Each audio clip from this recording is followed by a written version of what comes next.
केंद्र की सत्ता हासिल करने के लिए कांग्रेस लंबे समय से हाथ पैर मार रही है, पर इसे विडंबना ही कहा जाएगा कि कभी देश पर राज करने वाली कांग्रेस अब देश के सबसे ज्यादा जनसंख्या वाले राज्य की सत्ता पर भी काबिज नहीं हो पा रही है।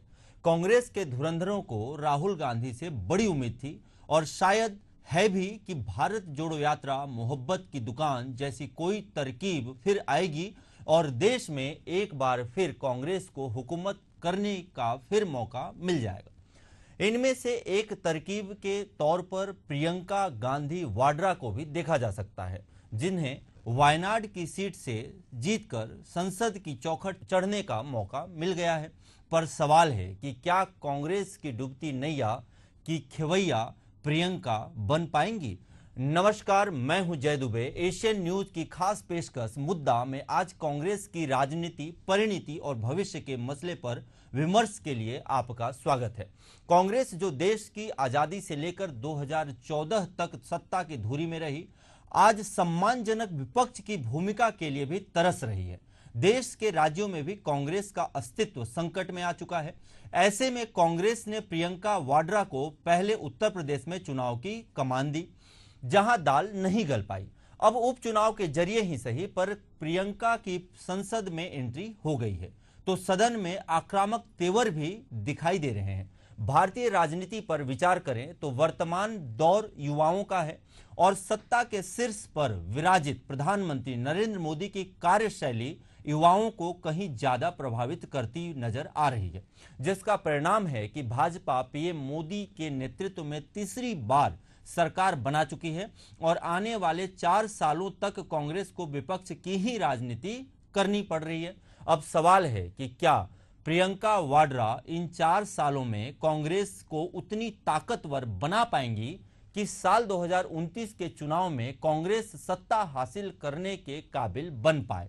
क्या प्रियंका कांग्रेस की राजनीति में नया सवेरा ला पाएंगी कि देश के राज्यों में कांग्रेस की सरकार बन पाए? इन तमाम सवालों पर चर्चा के लिए आज हमारे साथ मेहमान के रूप में बीजेपी प्रवक्ता रविंद्र सिंह जी, कांग्रेस प्रवक्ता अभय नारायण राय और वरिष्ठ पत्रकार योगीराज योगेश मौजूद हैं। आप तीनों मेहमानों का एशियन न्यूज पर हार्दिक अभिनंदन है। सवाल है, बड़ा सवाल है, कांग्रेस की डूबती नैया की खेवैया पार लगाने की कोशिश, जद्दोजहद जारी है। सवाल लेते हैं अभय नारायण राय जी से। अभय नारायण राय जी कांग्रेस के जाने माने नेता हैं।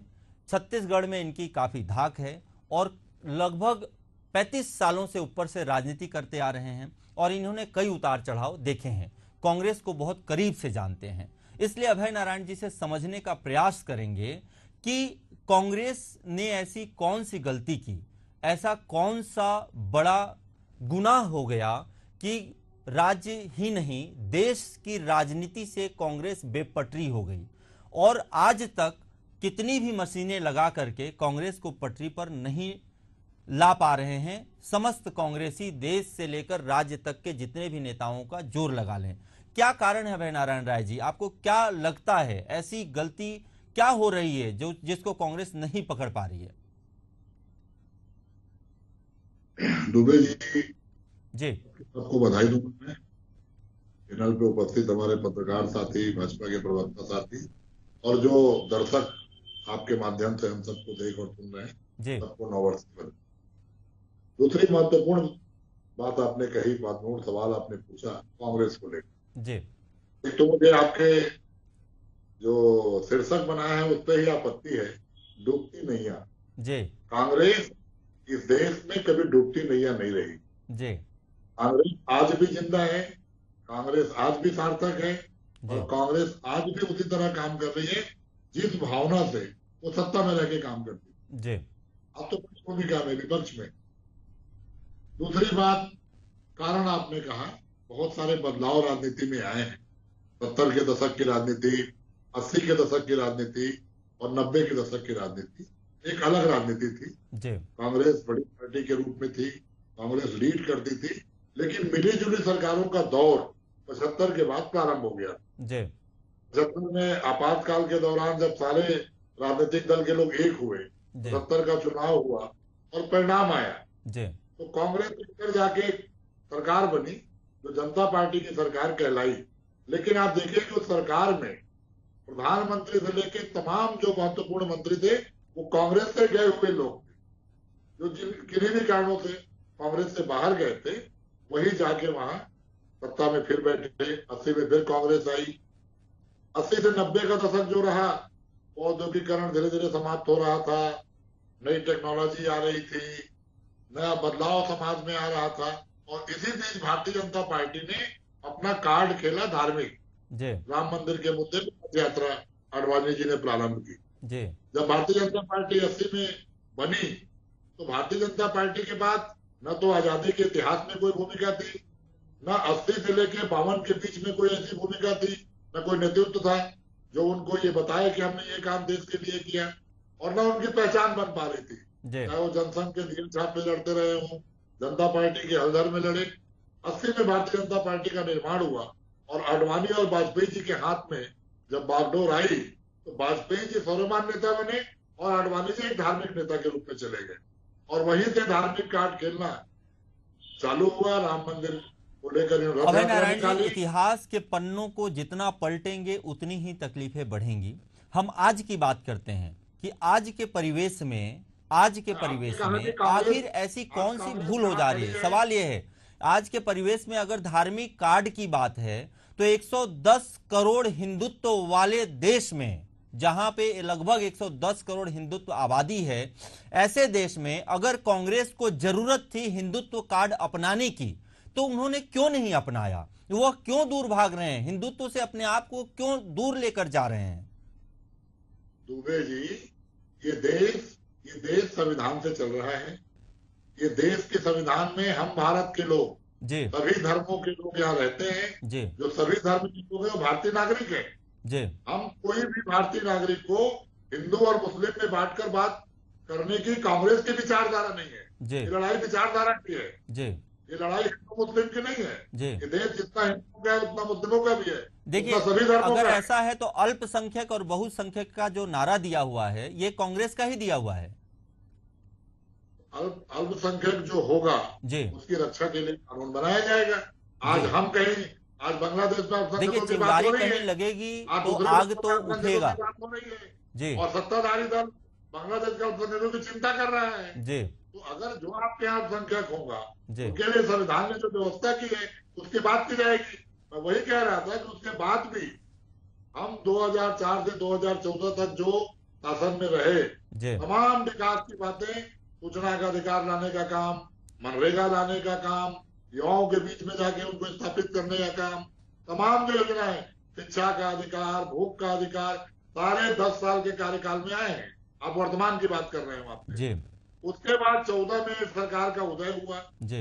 इस सरकार ने जो आवरण बनाया था 5 साल के अंदर, जितने भ्रष्टाचार की बात की, जितने घोटालों की बात की, 10 साल के अंदर किसी को सिद्ध नहीं कर पाए जी। सारे लोग बाइज्जत बरी हुए जिनको इन लोगों ने आरोप लगा लगा के संज्ञान में लिया था, और भ्रष्टाचार को लेकर जो आंदोलन चलाया उसकी स्थिति समझ में आ गई। आज देश कहाँ चला गया?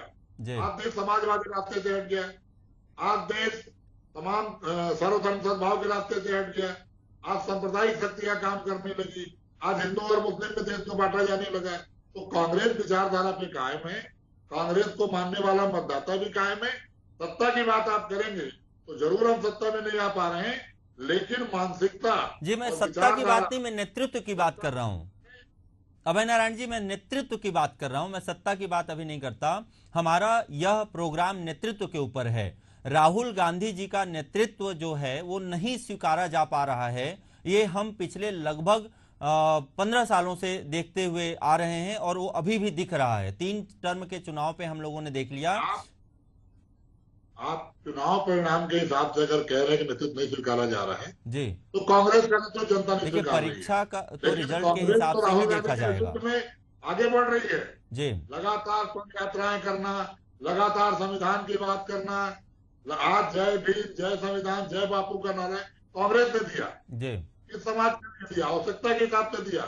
आज ये 400 का नारा देने वाले लोग 240 पे आ गए, और 240 में 120 किस पार्टी के सांसद हैं? अभय जी वापस आपको लाता हूं, पार्टी चल रहे हैं, आप पार्टी पे चले जा रहे हैं। 40 तो विचारधारा के लोग नहीं है, अभय जी मैं आपको जनता की वापस विचारधारा लाता हूं, मुद्दा पे लाता हूं। अभय जी वापस मुद्दा पर आइए। नहीं है।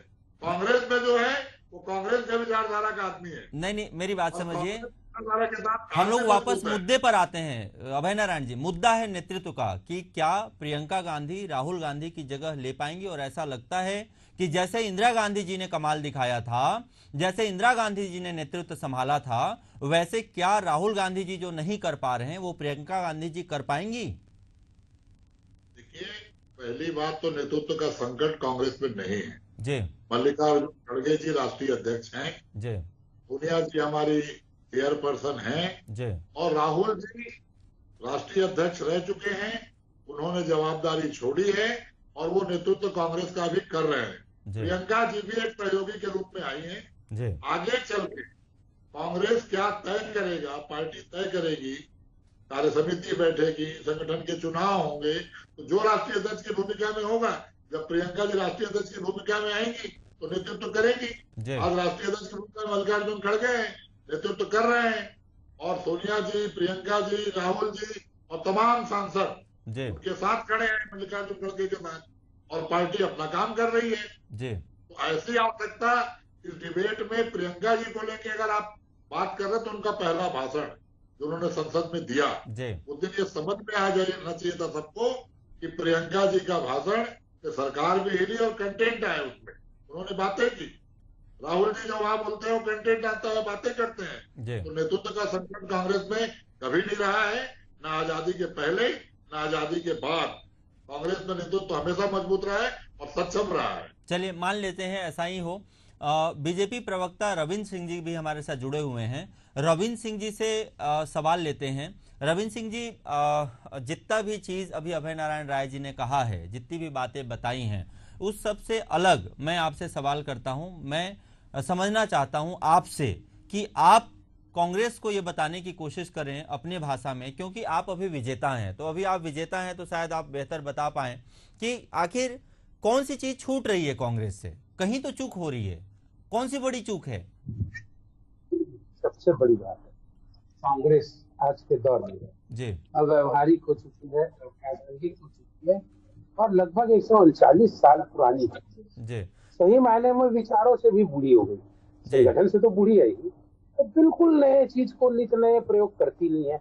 वही हम देख रहे हैं, मतलब आजादी के बाद से एक परिवार का लगातार नेतृत्व हमको पता है। अब राहुल गांधी के बाद जैसे मल्लिकार्जुन खड़गे, अगला इनका कांग्रेस अध्यक्ष कौन होगा? वही प्रियंका गांधी होगी, फिर उनके बेटे होंगे, फिर उनका आंतरिक मामला है। सबसे बड़ी बात है इनके ना विचारधारा की कमी है। मैं ईमानदारी से कहूँ, हम तो 2 सीट से हम पर हंसते थे, हम यहाँ तक आए तो हम नीत नए थे, हमने समय को समझा, हम कोई तुष्टीकरण की राजनीति पे नहीं चलते रहे, हम जो व्यवहारिक रहा उस पर करते रहे। कांग्रेस कभी नहीं करी इस मामले, वही डर रहे थे। देखिए एक समय था देश में 80% राज्यों पे कांग्रेस का राज था, आज 20% में भी कहीं नहीं। और सबसे बड़ी बात है, एक चीज पकड़ लेते हैं। देखो अब मैं 2-3 बातें कहता हूँ। ठीक, अब एक नया नारा शुरू कर दिए, संविधान पे हमला, संविधान पे हमला। अरे भारत के प्रधानमंत्री जी ने स्पष्ट कह दिया, संविधान को कोई भी परिवर्तित नहीं कर सकता, किसी का माइकल आग नहीं कर सकता। धारा 368 में जो संवैधानिक संशोधन के प्रावधान है, उस प्रावधानों का सबसे ज्यादा यदि किसी ने दुरुपयोग किया ना, तो कांग्रेस ने किया। आप देखिए कम से कम 100 बार इस राज्य हम लोग मुद्दा से हट रहे हैं। रविंद्र सिंह जी, मुद्दा से हट रहे हैं, मेरी बात समझिए। मुद्दा पर आते हैं, नेतृत्व पर मुद्दा है कि क्या कांग्रेस में प्रियंका जी, आपने मुझसे पूछा कि कांग्रेस क्यों असफल हो रही, मैं उसका बता रहा था। अब आप नेतृत्व पे आएंगे तो प्रियंका गांधी कहीं से भी कांग्रेस के नेतृत्व को सफल नहीं हो सकेंगी। मैं कारण बताता हूँ। बहुत उम्मीद पे इनको लेकर भेजा गया था उत्तर प्रदेश में, पहली बार ना एक डायनेमिक फेस के रूप में, एक नए चेहरे के रूप में 2 सीटें पाई उसने इनके। जब प्रियंका गांधी के नेतृत्व में उत्तर प्रदेश की जब प्रभारी बनी थी, भले इंदिरा गांधी से उनका नाक मिलता होगा, लेकिन इंदिरा गांधी जैसा गुण तो प्रियंका गांधी में कहीं भी नहीं है। 70 चुनाव राहुल गांधी के नेतृत्व में आ चुके, और प्रियंका गांधी कब एंट्री करनी है राजनीति में? आप सोचिए, लड़ना था उनको चुनाव, तो चुनौती देता हूँ 2024 के लोकसभा के प्रमुख चुनाव पे लड़ना था, न कि बाई इलेक्शन पे। सेफ सीट से सेफ मोड में कहां से आ रही? केरल के वायनाड से। जहाँ वो कभी गई नहीं, क्योंकि हमें मालूम है केरल का वायनाड कैसा क्षेत्र है, और वहां से आ रही क्षमता तो उत्तर प्रदेश से लड़ लेती हो, अमेठी से लड़ लेती, कहीं और रायबरेली से लड़ लेती, एकदम सेफ सीट चुन के आ रहे हो, वो भी बाई इलेक्शन पे। राहुल गांधी झांसी सीट छोड़ते, तो ऐसा व्यक्ति जो क्या कहते हैं संकटों का सामना नहीं कर सकता, चुनौतियों का सामना नहीं कर सकता, वो क्या नेतृत्व को संभालेंगे, पहले बताइए। हमने देखा भी है, यूपी में भी उनका परफॉर्मेंस बहुत अच्छा नहीं रहा। एकदम एक लाइन पे कहूं तो प्रियंका गांधी आने वाले समय में कांग्रेस की जुटती नैया को कभी पार नहीं लगा सकती। इस बार 99 में आ गए थे, मैं कह रहा हूँ दावे से अगली बार 50-60 में रुक जाए, प्रियंका गांधी भी नेतृत्व करे तो बहुत अच्छी की बात नहीं। योगी जी हैं, योगेश जी हमारे साथ वरिष्ठ पत्रकार हैं, राजनीति में बहुत अच्छी पकड़ रखते हैं, बड़े विश्लेषक हैं। योगी राज जी, आपसे ओवरऑल चर्चा में जो इसका आकलन है उसमें समझना चाहता हूं मैं, और अपने दर्शकों को भी समझाना चाहता हूं, एशियन न्यूज़ के सभी को आपके माध्यम से, कि क्या लगता है आपको, जैसे प्रियंका गांधी जिस हिसाब से अब मेहनत कर रही हैं, उनका जो पुराना परफॉर्मेंस रहा है या जो रिस्क लेने की क्षमता है वो कहाँ कम रह जा रही है? जैसे मैं आपसे एक और सवाल का जवाब चाहूंगा, इसी में मैं दूसरा सवाल भी आपको साथ में कर देता हूं। सेफ सीट क्यों चुनना? जैसे अमेठी से स्मृति ईरानी गई, उन्होंने लड़ा राहुल गांधी के खिलाफ, जीता भी एक बार हारी भी, तो कोई इनका नेता जो बड़ा लीडर है, जो सामने अपने आप को देश में बड़ा बताता है, चाहे वो राहुल गांधी हो, चाहे परिवार से कोई व्यक्ति हो, चाहे आप संगठन का कोई बड़ा व्यक्ति हो, वो बनारस से जाके क्यों नहीं लड़ता, या वो ऐसे डायरेक्ट चेहरे के खिलाफ क्यों नहीं लड़ता जहां पे वो यह बता पाए कि हाँ हम भी देश के लीडर हैं और नेतृत्व करते हैं और हमको भी देश चलाने की क्षमता है, हम भी चला सकते हैं और देश को आगे लेके जा सकते हैं। फिर अब प्रियंका गांधी जी का नाम आया है, तो दोनों ही सवालों का आपसे इस पर विश्लेषण चाहूंगा योगी राज जी। देखिए दुबे जी, ऐसा है, लीडरशिप की क्वालिटी ही जैसा कि इसमें नाम है नेतृत्व जी, तो या तो आपको क्षमता आप में डेवलप होनी चाहिए। लीडर का मतलब होता है कि पूरी सेना पीछे और लीडर आगे जी, और वो ये नहीं देखते आने वाले रास्ते में कितनी चुनौतियां हैं, कितने गड्ढे हैं आगे, हम आसानी से उनको पार कर पाएंगे कि नहीं, पहाड़ चढ़ पाएंगे कि नहीं। वो नेतृत्व करता है, वो रास्ते तलाशता है, वो अपने रास्ता एक बार उसने अपना लिया, फिर वो ये नहीं देखता कि कितना कठिन रास्ता आगे है। वो उन कठिन रास्तों में अपना नेतृत्व की क्षमता से रास्ता निकालता है जी। और यहाँ वो क्या रहा है, यहाँ आप एक सेफ रास्ता ढूंढ रहे हैं जिसपे कि आप आसानी से पार कर जाए जी। तो यही आपके चैलेंज की असली परीक्षा यही हो जाती है जी, कि आप नेतृत्व करने की बजाय आप उस जगह जाना चाहते हैं जहां आप सेफ हो। मान लो लड़ाई जब हो युद्ध के मैदान में, सेनापति ये कहे कि साहब मुझे तो शेल्टर होम से बाहर मैंने निकलूंगा और वहीं जाके मैं नेतृत्व करना चाहता हूँ, तो बाकी जो सेना है वो क्या आप मरने भेज देंगे क्या आप जी? वो लड़ने भेज देंगे क्या आप उसको? आपको तो आगे आना ही पड़ेगा। सेनापति उस 125 वर्ष पुरानी पार्टी की सेनापति है, और इसलिए आपको पीछे से नेतृत्व करना पड़ेगा। तो एक बात तो ये है कि आप चुनौती स्वीकार नहीं करना चाहते। ये कितनी बड़ी विडंबना है कि जो पार्टी 125 साल पुरानी है, जो गांधी परिवार पूरे जन जन में बसा है, उस गांधी परिवार को एक सीट नहीं मिलती जीतने के लिए। वो ऐसी जगह जाते हैं जहां से कैसे ना कैसे आप जीत पाए और आप अपनी इमेज बचा पाए। तो आप इमेज बचाने की कोशिश में क्यों लगे? यदि आप खुद सेफ सीट तलाशेंगे तो हर कांग्रेस का जो वर्कर है वो सेफ सीट तलाशना चाहेगा। कौन ऐसा नेता है कांग्रेस में अभी तक जिसको 25 साल मौका मिला हो अपने आप को स्थापित करने का? आज एक चुनाव कोई आदमी हार जाता है तो दोबारा से उसकी वापसी कब होगी इसका कोई भरोसा नहीं। और या तो 20-25 मौके आपको मिल रहे हैं। 89 चुनाव राहुल गांधी हारे, तो स्थापित होने के लिए आपको कितने अवसर आपको चाहिए? सेम यही प्रियंका गांधी के साथ हो रहा है। अच्छा, आप ये देखिए, अभी हाल ही में उनकी अपीयरेंस हुई संसद में, वो आई और संसद में आपके पास तमाम मुद्दे, लेकिन आप फिलिस्तीन का बैग टांग के चली गई। तो कम से कम आपको न समझने पड़ेंगे कि देश के मुद्दे क्या हैं, देश का भाव क्या है, देश का विचार क्या है, देश आपसे क्या उम्मीद करता है। आप बार बार बात करते हैं कि हम देश की पार्टी हैं, हम शहीदों की पार्टी हैं। तो ये शहादत केवल ये नहीं कि 1947 में दे दी और आप चादर ओढ़ के सो जाओ। वर्तमान का समय हर दिन शहादत का मांग रहा है। हर दिन देश की डिमांड है कि इस देश पर कुर्बानी की जाए। तो क्या आप उसके लिए तैयार हैं? देश किन कठिन चुनौतियों का सामना कर रहा है, क्या आपको पता है? कितनी इंटरनेशनल कॉन्स्पिरेसी देश के लिए हो रही है? इस देश की तरक्की के लोगों को बर्दाश्त नहीं, कई विकसित देश नहीं चाहते कि देश आगे बढ़े। क्या आप उन चुनौतियों का सामना करने के लिए सक्षम हैं? तो इन सब चीजों से अपने आप को आपको तैयार करना पड़ेगा। केवल बैकअप से राजनीति नहीं हो सकती। ये कुछ समय के लिए संसद में आपको पहुंचा देंगे, जैसे राहुल गांधी को पहुंचा दिया, लेकिन अब लीडरशिप की इतनी चुनौती आपके सामने वहां है कि आपका विजन क्या है, आप देश को कहां ले जाना चाहते हैं, कभी आप ये तो बताइए। केवल हिंदू मुस्लिम फिलिस्तीन का बैग टांग लेना, हम अल्पसंख्यकों की बात करते करते कांग्रेस को 60 साल हो गए, और आपने अल्पसंख्यकों की बात नहीं की बल्कि बहुसंख्यकों को नाराज करने की कोशिश की। कई कानून आपने ऐसे बना दिए जो अल्पसंख्यकों के हित में तो है लेकिन देश के हित में नहीं है। बिल्कुल। तो आपको बहुत सारी चीज आपको सोचना पड़ेगा, पार्टी को नए सांचे में आपको ढालना पड़ेगा, और उन सबके अतिरिक्त आपको वो विचार देना पड़ेगा कि पार्टी आपके पीछे खड़ी रहे। अभी आपने मल्लिकार्जुन खड़गे साहब को अध्यक्ष बनाया हुआ है, लेकिन वो इंडिपेंडेंस ही नहीं दी आपने उनको। हमारे साथ एवी राज योगेश जी थे, जिन्होंने बहुत अच्छे से इस बात को बताने की कोशिश की कि नेतृत्व करने के लिए आपको नए विचारधारा की जरूरत है, और आपको नए विचार लेकर के आने होंगे, देश के पटल में ऐसे मुद्दे लेकर के आने होंगे और ऐसे मुद्दों पर बात करनी होगी, देश का सामना करना होगा जिसकी जरूरत है, जो देश चाहता है, जो देश मांगता है, जो यहाँ के जनसंख्या के हिसाब से बहुसंख्यक अल्पसंख्यक सबको पच सके, और जिससे जनता को यह लगे कि जनता आपके लिए मर सके और आपको वोट दे सके, और जनता को यह विश्वास हो कि अगर मैं इस पार्टी को या इस नेता को चुनता हूं तो मैं आगे चल के अपने देश को बहुत ही सुरक्षित हाथों में और प्रगतिशील हाथों में दे रहा हूं। यह विश्वास बहुत बड़ी चीज है। बहरहाल देश ने पीएम मोदी को उनके विजन, देश की प्रगति और वैश्विक मुकाम हासिल करने के वादे पर मौका दिया था। पीएम मोदी ने वैसा मद्दा था जो उन्होंने देश की जनता का विश्वास हासिल किया, और इसलिए ही तीसरी बार सत्तासीन होने का अवसर भी मतदाताओं ने उन्हें दिया।